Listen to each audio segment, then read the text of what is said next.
Sugda mga kabakal, ampo lang gyapon ta. Pasalamaton gyapon ta nga nagawa siyang itoy. What's up mga kabakal na nasugda mga kabakal. Isip ko sa kaslahon nun nga magighiupan sila for this video mga kabakal. Ato ang kanding mga kabakal na problema. Ato siyang intabayanan mga kabakal basin makaahat siya anak mga kabakal. Buntis man guni siya nas mga 3 months kapin ang tiyan niya. Nakita na ako pag-abot na ako sa ato ang kaming kandingan. Simusad agulo mga kabakal sumoto nga ato siyang antabayanan. Luwid ayo. Madungog na to. Masya kabakal. Upgraded. Nagbali-bali siya, luoy kayo. Mga ato siyang bantayan gyud. Ising kaso ato siyang matabangan. Luoy kayo na kay duha ari oh. Sige samok oh.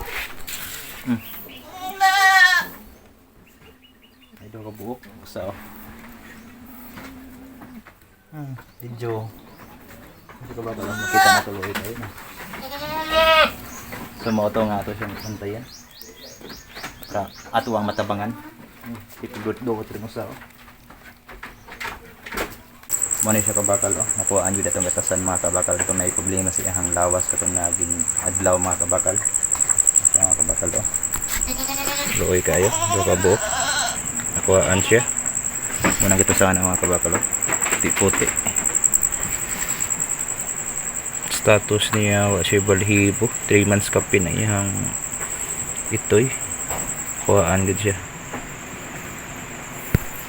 Luoy kayo.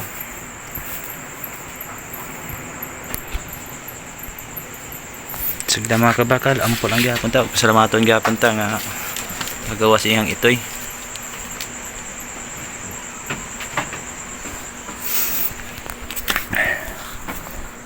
Muna siya kabakal update sa itong binuhi nga hayupan nga naglain ang iyang lawas sa naging adlaw mga kabakal.